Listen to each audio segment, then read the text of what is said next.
À ma gauche, elle a détrôné la semaine dernière le redoutable Denis, c'est notre nouvelle championne Élise. Et à ma droite, notre challenger Clément, qui est prêt à en découdre, qui veut la détrôner dès sa deuxième participation. Nos candidats sont tous les deux prêts, c'est parti pour une nouvelle émission de Bunka.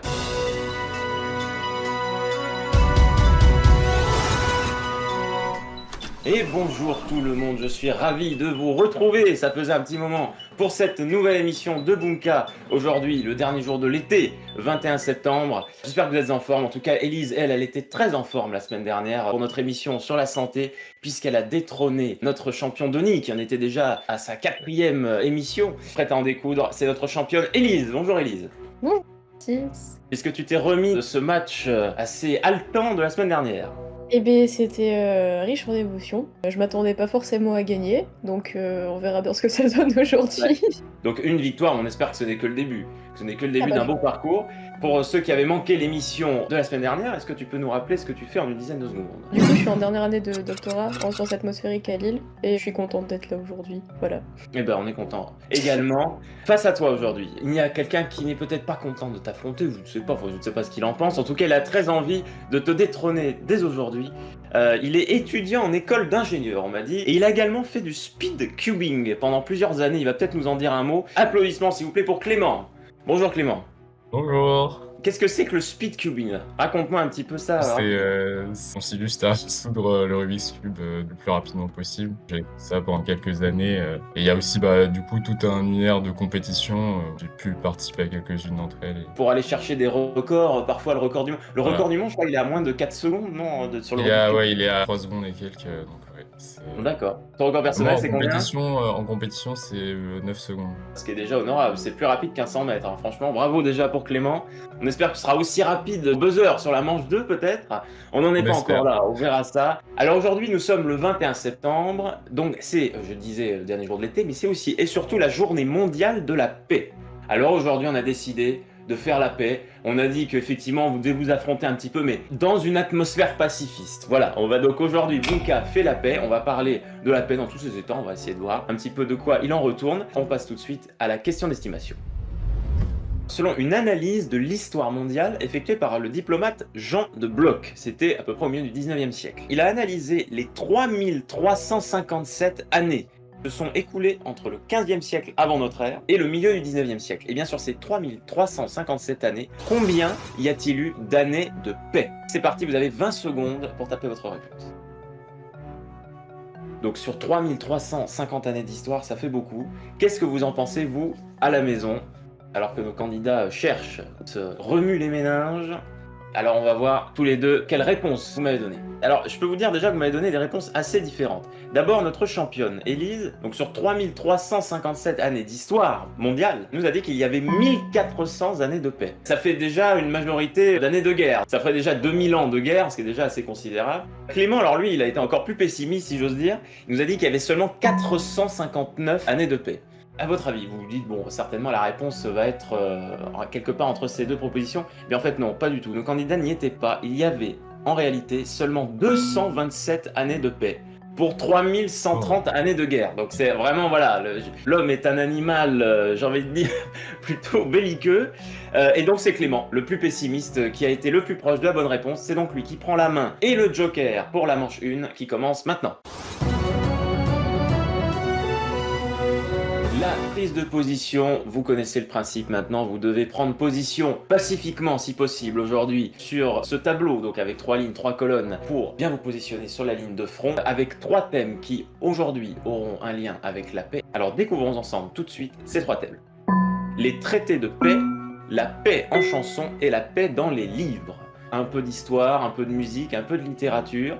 Alors c'est Clément qui a pris la main, c'est à toi de choisir. Où veux-tu aller dans le tableau ? Je vais partir sur la paix dans le livre pour 2 cases. Pour 2 cases, la littérature. Quel roman d'Éric Maria Remarque, se déroulant durant la Première Guerre mondiale et ayant donné lieu à plusieurs adaptations cinématographiques récompensées aux Oscars, est devenu un symbole du pacifisme allemand ? Là, j'avoue, j'ai vraiment aucune idée. Là, je pense que je vais même pas donner de réponse. J'ai rien qui me vient à l'esprit. Alors malheureusement, c'est perdu. Élise, alors tu n'as pas de joker, mais est-ce que tu avais une idée ? Non, peut-être que tu Non. vas me dire la réponse, je vais te dire oui, je connais, mais là, je. Il y a eu une adaptation d'abord en 1930 et ensuite en 2022, je crois, ou Ah bah si. 2023. C'est À l'Ouest, rien de nouveau. Bah du coup, si, j'allais dire Ok, ça en fait. Ah Ok. bah ok. voilà.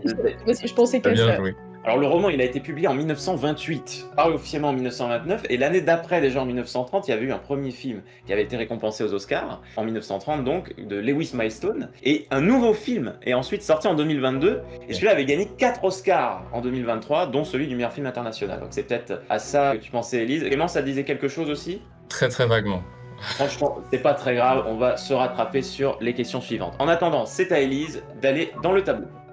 Je vais essayer 2 cases dans la paix en chanson. Allez, on va plutôt sur la musique. Pour 2 cases, quel auteur-compositeur-interprète de son vrai nom Robert Zimmerman écrivait en 1962 Blowing in the Wind, qui est devenue une chanson pacifiste qui l'érigea en figure du mouvement des droits civiques. Bah, c'est Bob Dylan. Ouais, ça paraît pas mal. Clément, Ouais, ça a l'air bien. ça a l'air Ça a bien l'air cohérent avec le prénom. Bon, alors on va vérifier tout de suite. Et bien joué, c'est bien la bonne réponse. Bob Dylan, effectivement, 2 cases pour notre championne Élise, qui commence très bien. Clément, allez, on se laisse pas abattre. Où est-ce qu'on peut aller gagner des cases? Allez, la paix dans les livres, mais pour une case cette fois-ci. Bon, pour une case, ça sera peut-être un peu plus simple. Quel écrivain raconte l'histoire de 2 familles russes à l'époque napoléonienne dans son roman fleuve Guerre et paix? Tolstoï, Léon Tolstoï. Léon Tolstoï, ouais, ça me paraît pas mal, on va vérifier tout de suite. Bien joué. Une case pour Clément. Nos 2 candidats ont débloqué leur compteur, alors Élise, où veux-tu aller maintenant? Je vais tenter traité de paix 2 cases. Allez, on est sur du 2 cases aussi, comme ça on les aura toutes faites. Avec quelle autre cité grecque Athènes signa-t-elle en 446 avant notre ère la paix de 30 ans qui mit fin à la première guerre du Péloponnèse? Je vois à ton sourire que cette question te laisse perplexe, non? Oui. Est-ce qu'on tente quand même une cité grecque ou vraiment aucune idée? Là, j'ai pas d'idée. Alors, est-ce que Clément, tu as une idée? Est-ce que tu voudrais utiliser ton joker? J'ai l'impression que si je l'utilise pas maintenant, je vais jamais l'utiliser, donc Ah, donc on l'utilise? je vais tenter Sparte et voilà. Enfin, Alors, on utilise le joker. Donc, Clément nous a dit Sparte, qui aurait donc combattu contre Athènes lors de la première guerre du sans Péloponnèse. aucune conviction. Alors, ordinateur, on vérifie.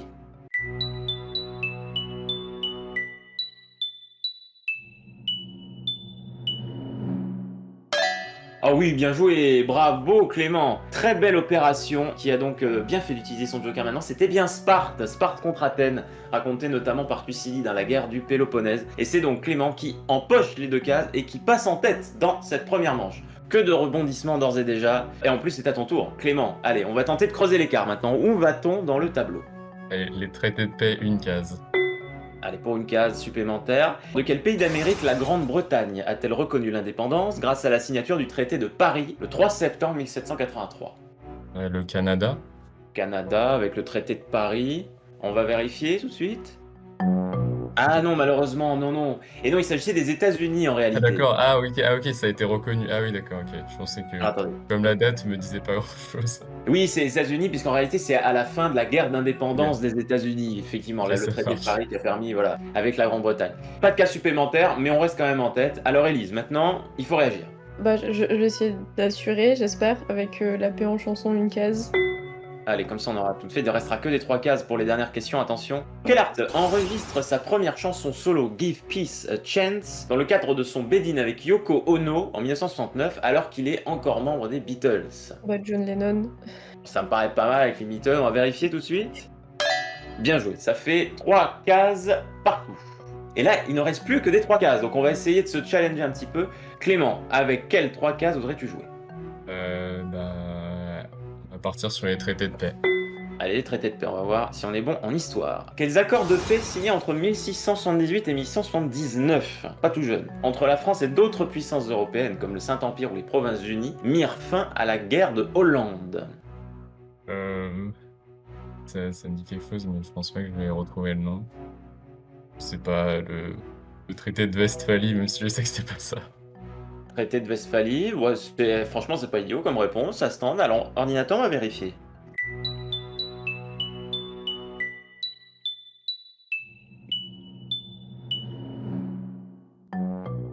Ah non, malheureusement, je pense que c'était pas très loin. Le traité de Westphalie, je crois que c'était peu de temps avant, pour la guerre de 30 ans. Et en réalité, on cherchait les traités de Nimègue. Oui. Ok, Son- ok. Élise, tu l'avais? Je l'avais, j'ai discuté il y a pas longtemps de ça avec un ami, donc c'est pas Ah bah grave. voilà, bah ça tombe. Alors c'est dommage là que tu Décidément, n'aies je pas prends eu le toutes les joker. questions. Au moins Clément t'aura empêché Élise de prendre cette question. Donc c'était peut-être quelque part une bonne opération aussi. Les traités Nimègue sont un ensemble de 7 traités qui ont été signés par Louis XIV, par la France qui est sortie vainqueur de la guerre de Hollande. Et c'est à ce moment-là, avec les traités Nimègue, que la France notamment a obtenu la Franche-Comté, qui a été rattachée à la France à ce moment-là. Bien joué Élise, ça ne te rapporte pas de case malheureusement. Pour l'instant, on reste à hauteur de Clément et on peut tenter de prendre la tête sur la dernière question. Est-ce qu'on va du côté des chansons ou du côté des livres? Bon, on va rester sur la chanson, hein. Allez, je les aurais toutes faites comme ça. Allez, comme ça, on sera spécialisé, c'est très bien. Alors, dans quelle chanson sortie en 91, Jean Ferrat répète-t-il inlassablement « Nous ne voulons plus de guerre » Une chanson pacifiste, on imagine, de notre ami Jean Ferrat. Non, je l'ai plus là. Nous ne voulons plus de guerre. Ça me dit quelque chose, mais j'ai plus le titre de la chanson. Est-ce qu'on tente de construire un titre de chanson qui pourrait correspondre à ces paroles? Je sais que c'est pas ça du tout. Parce que, voilà, juste pour sortir un truc, le chant des partisans. Voilà. Le chant des partisans. Bon ben, peut-être qu'il a une chanson en menu, on ne sait pas. Alors, vérifions. Est-ce que c'est le chant des partisans?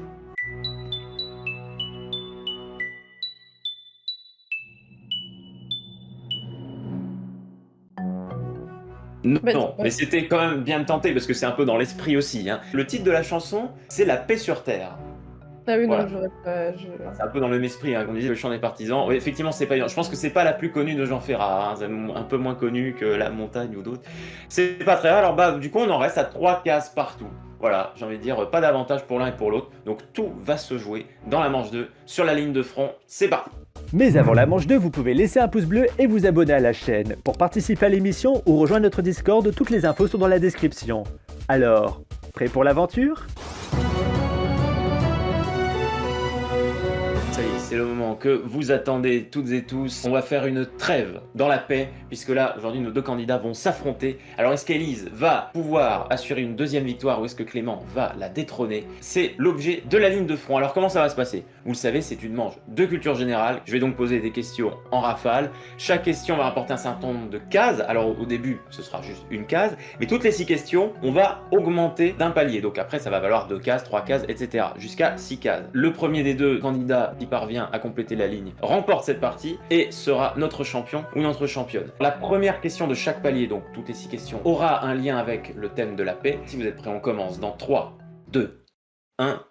C'est parti. Représenté par un symbole dessiné par Gerald Oldham. Quelle expression anglaise associe... Clément. Peace and love. Oui, c'est bien Peace and Love, associé au mouvement hippie, signifie paix et amour. Quelle œuvre de Claude Debussy, dont la première a eu lieu le 30 avril 1902, est extraite de la pièce de théâtre de Maurice Maeterlinck du même nom? Une œuvre de Claude Debussy. Pas de réponse, alors on cherchait Péléas et Mélisande. Quel minerai donne sa couleur au bleu caractéristique des faïences de Nevers? Un minerai. Donner sa couleur au bleu. Enfin, oui, Clément? Le cobalt. Ah oui, bien joué, c'est bien le cobalt. Bravo, Clément. Avec le feu, la terre, l'eau et l'air, quel est le 5e élément qui active les 4 autres dans le film de Luc Besson? Pas de réponse. Alors c'était l'amour. Et oui, c'est lorsque Corben avoue son amour à Lilou que le 5e élément est activé, permettant ainsi de sauver l'humanité. Quel est le nom de la fête chrétienne qui commémore la descente de l'Esprit Saint sur les... Élise. La Pentecôte. Oui, c'est bien la Pentecôte, bien joué, sur les premiers chrétiens. Quel pilote de chasse est devenu en 1999 la première femme affectée au sein d'un escadron de combat de l'armée de l'air? Première femme donc en tant que pilote de chasse, pas d'idée. Alors on tente pas, c'était Caroline Aigle. On passe à 2 cases maintenant. Quel nom donne-t-on à la période de paix relative qu'a connue l'Empire romain? La Pax Romana. Entre les règnes d'Auguste et de Marc Aurèle, bien joué, de -27 à 180, c'est bien la Pax Romana. Clément est en tête. Quelle fable de La Fontaine, ayant pour protagoniste un oiseau et un mammifère, a pour morale... Le corbeau et le renard. Ah non, trompeur, c'est pour vous que j'écris, attendez-vous à la pareille. C'était le renard et la cigogne qu'on Ok. cherchait. À quel architecte né en 1784 à Dijon doit-on le départ des volontaires de 1792 qui orne une façade de l'arc de triomphe de l'Étoile, donc à Paris? Pas de réponse. Alors l'architecte en question s'appelait François Rude. Dans quel manga adapté en animé en 1984 suit-on le quotidien d'une lycéenne passionnée par le volleyball tombant am- IQ? Clément. IQ? Non, c'était tombant amoureux d'un jeune joueur, c'était Jeanne et Serge. Quel est le nom de l'ensemble des techniques industrielles et scientifiques permettant de garantir l'exactitude des mesures? Clément. La métrologie? La Oui, métrologie? la métrologie. Quel circuit automobile tirant son nom de deux villes belges? Bien. C'est pas Francorchamps. Oh, bien joué, oui. Qui est parfois surnommé le toboggan des Ardennes, c'est bien Spa-Francorchamps, Willis. On passe à 3 cases maintenant. Question sur la paix. Quel nom donne-t-on à la brève période de paix de mars 1802 à mai 1803 entre la France et le Royaume-Uni, rompue après le retour au pouvoir de William Pitt le Jeune? Une brève période de paix. Pas d'idée. Alors on cherchait la paix d'Amiens.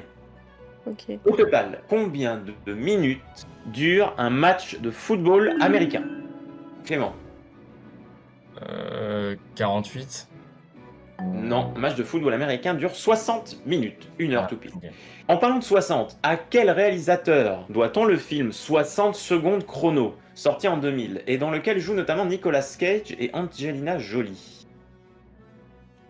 Alors pas de réponse, c'était Dominique Sena. Quel personnage horrifique de fiction ayant effrayé les internautes dans les années 2010 a la forme d'un grand homme en costume au visage sans traits et aux longs bras? Pas de réponse, c'était Slenderman. Quel animateur et producteur disparu en 2012 a animé pendant 15 ans l'émission Ça se discute? Pas d'idée non plus. On n'ose pas tenter, on fait la paix aujourd'hui. On cherchait Jean-Luc Delarue. Quel marsupial de la famille des Macropodidés est reconnaissable à son visage qui lui donne l'impression de sourire en permanence? Un marsupial qui sourit en permanence. Pas de réponse non plus. Il peut être light ou zéro, il est plutôt assez léger, c'est le coca. Q-U-O-2-K-A. L'orthographe est différente. Allez, on passe à 4 cases par bonne réponse maintenant. Formé à partir du terme grec, comment nomme-t-on la science de la paix, qui étudie notamment les origines des conflits armés afin de mieux les prévenir? Pas de réponse. En réalité, c'est la signification du prénom Irène, qui signifie la paix. Donc c'est l'irénologie, la science de la paix. Quel métal pauvre, ayant pour particularité de pouvoir devenir liquide à 30 degrés Celsius, a été découvert par un scientifique français? Clément. Le mercure? Non, c'était bien tenté, mais c'est pas Mercure, c'est le gallium. Quelle tenniswoman dijonnaise s'est fait remarquer en atteignant la demi-finale en simple dame du tournoi Roland-Garros 2025? Qui était... Oui, Clément? Louise Boisson? Oui, c'est bien Louise Boisson qui a fait un parcours formidable hein, à Roland-Garros. Quel est le nom anglais donné à la Bourse de Londres? Comment on appelle la Bourse de Londres, Clément? Le FTSE 100? Enfin, non, c'est l'indice. Non, c'était le London Stock Exchange, LSE. Quelle planète tellurique est la plus éloignée du Soleil? Clément? Mars? Mars? Oui, c'est bien. Mercure, Vénus, la Terre, Mars. Quelle spécialité brésilienne est un ragoût à base de haricots noirs, généralement accompagné de viande de porc et de riz? Feijoada? Oui, la feijoada, effectivement, spécialité brésilienne. Là, maintenant, on passe à 5 cases par bonne réponse. Quel philosophe, précurseur de l'idéalisme allemand, cherche à déterminer les conditions d'une paix perpétuelle dans un essai paru en 1795? Pas de réponse. Alors on cherchait Emmanuel Kant. Putain, j'aurais dû tenter. De quelle plante d'Amérique du Sud, de la famille des astéracées, se sert-on comme substitut au sucre grâce à ses feuilles? Clément? Stevia? Oui, la stevia, contenant un pouvoir sucrant jusqu'à 300 fois supérieur à celui du saccharose, c'est bien la stevia. Dans la Rome antique, face à quel héros les Horaces combattirent-ils lors d'une guerre entre Rome et Albe la Longue? On tente pas, alors c'était les Curiaces. Quelle humoriste française, née en 1990, a le rôle principal dans la série Miskina la pauvre? Humoriste qui a joué... Oh, Clément, une idée? Inès Reg? Non. Ah, c'était bien tenté, c'est pas Inès Reg, c'est Meha Bedia. Mais la Bédia, ouais. À quel chanteur de son vrai nom, Yaten Dimsdale, doit-on les titres Bad Dreams et Lose Control? café. Clément? Teddy Swims? Teddy Swims? Ah oui, bien joué, c'est bien Teddy Swims. Bonne réponse. De quelle célèbre pièce de théâtre est extraite la citation « Est-ce que ça vous chatouille? Est-ce que ça vous gratouille ?» Pas de réponse. Alors on cherchait une pièce de théâtre de Jules Romens de 1923, c'était Knock ou Le Triomphe de la médecine. Maintenant, on passe à 6 cases. Attention, 6 cases par bonne réponse. Dernière question sur la paix. En plus du 21 septembre, quel pape institua une autre journée mondiale de la paix le 1er janvier en 1968? Est-ce qu'on tente? Non, on tente pas. Alors on tente pas. C'était Paul VI. Si H2O est la formule chimique de l'eau, quelle est la formule chimique de l'eau oxygénée? Clément? H2O2? Eh oui, H2O2 avec un atome d'oxygène en plus, et c'est gagné pour Clément. Bravo, qui devient notre nouveau champion. Franchement, bravo. Qui avait pas mal de références, qui a tenté au moment où il fallait tenter. Vraiment très très bien joué de la part de Clément. Élise, bon, que dire? Franchement, tu n'as pas démérité. À qui veux-tu passer un petit bonjour avant de partir? Bah, bonjour à toute l'équipe, parce que je vous connais bien. Voilà, vous faites du super travail.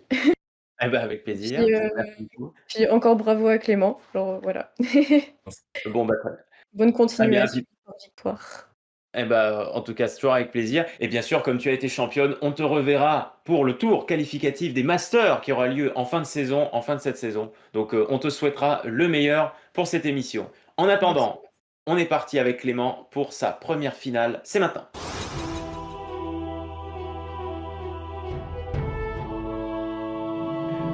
Notre finale avec notre nouveau champion Clément. Alors aujourd'hui nous sommes toujours au Canada. La semaine dernière Elise a remporté 4 bases à Prince George. Et là aujourd'hui on continue d'explorer un petit peu le nord-ouest, les terres un peu reculées du Canada. On va aller à Whitehorse. Est-ce que tu sais où est Whitehorse? Précisément au Canada. Alors, aucune idée.